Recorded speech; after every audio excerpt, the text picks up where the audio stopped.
Hello dear, जय हिंद। Welcome to my family.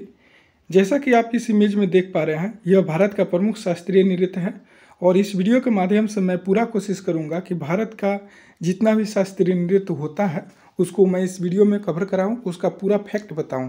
ठीक है दोस्त, आपको पूरा इमेज के साथ डायरेक्टली माइंड में हंट करेगा कि हाँ, ये नृत्य यहाँ की है और उसकी विशेषता ये है। सो चलिए, अब बिना देरी किए हुए आप कुछ इमेज देख भी लीजिए। ठीक है, आपको अब इस वीडियो को करते हैं स्टार्ट। सो दोस्त, आपका पहला नृत्य जो है यह दक्षिण भारत का है और ये देखिए ये किस राज्य में होता है। ये नृत्य है भारतनाट्यम। सो दोस्त, ये भारतनाट्यम यह दक्षिण भारत की, ये तमिलनाडु की शास्त्रीय नृत्य है। ठीक है, इस नृत्य को सबसे प्राचीन नृत्य भी माना जाता है। इस नृत्य को तमिलनाडु में यानी तमिलनाडु में देशवासियों के द्वारा विकसित व प्रसारित किया गया था। ये नृत्य जो है तमिलनाडु के राज्य के जो लोग हैं उनके द्वारा ये इसको आगे चलायमान किया गया है। आगे इसकी विशेषता में देखेंगे। इस नृत्य को तमिलनाडु में देशवासियों के द्वारा विकसित व प्रसारित किया गया था। इसके कलाकार भी हम बता दें आपको, यामिनी कृष्णमूर्ति हो जाएंगे, सोनल मानसिंह हो जाएंगे और रुक्मणी देवी और मृगनाली साराभाई। दोस्त, आपको बता दें कि ये जो है यहाँ पे जो आपको फैक्ट बताया गया है, इनके प्रमुख कलाकार ये यूपीएसआई से लेकर के मतलब जो बिहार एसआई हुआ था, ये तो सबसे ज़्यादा इम्पोर्टेंट क्वेश्चन है। इनमें से ये क्वेश्चन पूछा गया था यामिनी कृष्णमूर्ति के बारे में और सोनल मानसिंह के बारे में। और ये क्वेश्चन रुक्मणी देवी का तो कहना ही नहीं है, कितनी बार पूछा जा चुका है। ठीक है दोस्त, तो ये रहा जो आप नृत्य देख पा रहे हैं, यही है भारतनाट्यम। ऐसे ही नृत्य होता है। सो चलिए अब अगले हम पैराग्राफ पे चलते हैं। आपका दूसरा क्वेश्चन है कुचिपुड़ी से। देखिए दोस्त, अगर आपको ये वीडियो अच्छा लगे तो प्लीज़ इस चैनल को सब्सक्राइब करिएगा। देखिए, कुचिपुड़ी की अगर बात करें तो कुचिपुड़ी कैसे होता है ये आप देख पा रहे हैं। ठीक है, अब दूसरी पॉइंट इसके बारे में थोड़ा जान ले। ये होता कहाँ है, तो ये आंध्र प्रदेश का प्रसिद्ध नृत्य है। इसका आधार भरत मुनि का नाट्य शास्त्र है। यानी क्या आधार है दोस्त, तो भरत मुनि का नाट्य शास्त्र है। इसके कलाकार के नाम अगर हम बात कर ले तो यामिनी कृष्णमूर्ति, ये VVI है। ये वेरी इंपॉर्टेंट है दोस्त, इसको याद कर लीजिएगा। उसके बाद में लक्ष्मी नारायण है, लक्ष्मी नारायण शास्त्री है, राधा रेड्डी है और राजा रेड्डी। ये देखिए दोस्त, ये राधा रेड्डी और राजा रेड्डी के बारे में एसआई के एग्जाम में पूछा भी गया था कि ये किस खेल से संबंधित है। ठीक है, अभी पिछले NTPC के जो एग्जाम हुए हैं उसमें यामिनी कृष्णमूर्ति के बारे में भी पूछा गया था। ठीक है दोस्त, ये नृत्य जो होता है कुचिपुड़ी होता है। ये कहाँ पे होता है, आंध्र प्रदेश में होता है। ठीक है, ये ऐसे नृत्य होता है। ठीक है, महिलाओं के द्वारा किया जाता है। ठीक है, अगला पॉइंट पे आते हैं। तीसरा नृत्य है भारत में, तीसरा शास्त्रीय नृत्य कौन सा है, तो इसके बारे में अगर हम बात करें तो ये देखिए, जैसे दुर्गा काली के जैसा रूप बना करके महिलाएं नृत्य ये करती है।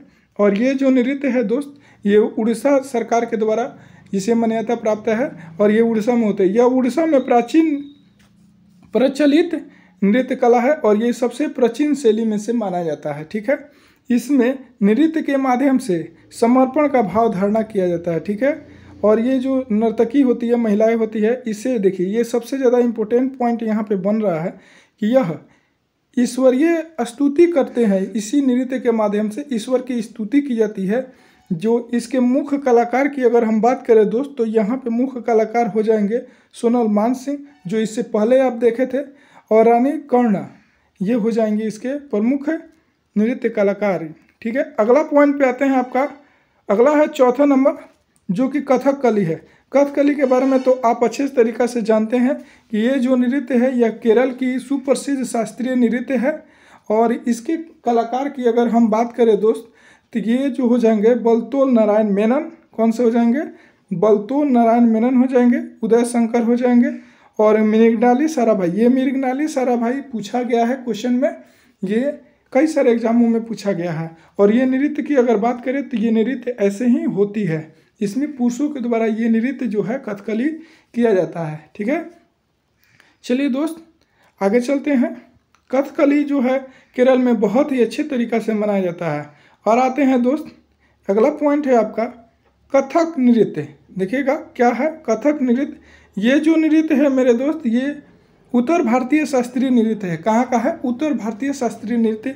यानी उत्तर भारतीय शास्त्रीय नृत्य का मतलब हो गया कि भारत के उत्तर दिशा में जो राज्य है उसमें ये होता है। ठीक है, अब देखिए उत्तर भारत में एक ही राज्य नहीं है, इसलिए इसमें एक राज्य का नाम नहीं बताया जा सकता है, इसलिए इसको उत्तर भारतीय शास्त्रीय नृत्य के नाम से ही जाना जाता है। ये नृत्य ऐसे होता है, आप इसे समझ सकते हैं। कथक शब्द का अर्थ कथा को नृत्य के रूप में कहना होता है, ये तो आप स्वाभाविक सी बात है, इसे जानते हैं। प्राचीन काल में कथक को कुशलव के नाम से जाना जाता था। किस नाम से दोस्त? तो कुशलव के नाम से इसे जाना जाता था। इस नृत्य के कलाकार कौन कौन से हैं? ये बिरजू महाराज, जो सबसे ज़्यादा इम्पोर्टेंट क्वेश्चन है, बहुत ज़्यादा ये पूछा जाता है। उसके बाद में लच्छू महाराज हो जाएंगे, ये भी पूछे गए हैं। सुखदेव महाराज, सितारा देवी तो कई सारे एग्जाम में ही पूछे गए हैं। ठीक है, अब आगे आते हैं दोस्त मेरे भाई। अगला कौन है? गोपाल कृष्ण, और उसके बाद में शोभना नारायण भी पूछे गए हैं, और मालविका सरकार, ये लोग हैं, और भी कई सारे हैं। ये लोग ये कथक नृत्य करते हैं। तो दोस्त कथक कहाँ की नृत्य है? तो ये उत्तर भारतीय का शास्त्रीय नृत्य है। चलिए हम नेक्स्ट पैराग्राफ पे आते हैं। अगला है, ये देखिए कितना सुंदर डांस हो रहा है यहाँ पे। ये है मणिपुरी, जो मणिपुर में बड़े ही धूमधाम से इस नृत्य को किया जाता है। भारत का प्रमुख शास्त्रीय नृत्य है। इसकी उत्पत्ति स्थल मणिपुर ही मानी जाती है। ठीक है, और यह नृत्य मणिपुर के नाम पर ही पड़ा है, इसलिए इसका नाम मणिपुरी ही रखा गया है। यह महिलाओं के द्वारा डांस होता है, नृत्य होता है। मुख्यतः हिंदू वैष्णव संप्रदायों पर आधारित है ये, और कृष्ण के प्रेम प्रसंग पर यह आधारित है। जैसे कि आप ये ऐसे समझ सकते हैं कि जो एक विष्णु पुराण में दिखाया गया है कि जब वहाँ पे क्या हुआ था ना, मदिरा पान कराना था, तो कृष्ण जी जो थे वो एक महिला का रूप धर के, एक सुंदरी के रूप धर करके ऐसे ही वो क्या किए थे, मदिरा को पिलाए थे, देवताओं को पिला दिए थे, और उसमें राहु केतु नाम का एक जो था वही पी लिया था, जिसका शरीर को काटा गया। तो राहु धड़ को और सिर को राहु और केतु कहा गया था, उनके धड़ को, तो उन्हें दो नामों से अब जाना जाता है, राहु केतु, जबकि वो एक ही आदमी थे। तो उसी के नाम पर ये नृत्य होता है। और इसमें सबसे बड़ी बात ये है कि ये राधा कृष्ण के प्रेम प्रसंग पर ये नृत्य आधारित है। ठीक है, तो ये कौन सा नृत्य है दोस्त? तो ये मणिपुरी है। अब इसके कलाकार के बारे में अगर हम बात करें मेरे मित्र प्यारे दोस्त, तो इनके कलाकार हो जाएंगे, यहाँ पे देखिएगा, अमली सिंह, आतंबम सिंह, नल कुमार सिंह, सविता मेहता, और यहाँ पे हो जाएंगे कलावती देवी, झावेरी बहने। ये झावेरी बहने तो दोस्त बहुत बहुत इंपॉर्टेंट है, झावेरी बहने के बारे में क्वेश्चन पूछा भी गया है। और गोपाल सिंह है, और भी है नृत्य जो इम्पोर्टेंट है वहीं आपको कवर कराया है। चलिए दोस्त, ये प्यारा सा नृत्य आप देख पा रहे हैं। ये जो नृत्य है मेरे भाई मेरे दोस्त, ये कौन सा नृत्य है? तो ये है मोहिनी अट्टम। और मोहिनी अट्टम के बारे में आप अच्छे तरीक़ा से जानते हैं, यह केरल के 2 शास्त्रीय नृत्यों में से एक है। ठीक है, जो अभी भी काफ़ी लोकप्रिय है। मोहिनी अट्टम के बारे में अगर बात करें तो मोहिनी के नाम से बना हुआ यह मोहिनी है। वहीं जो अभी पिछली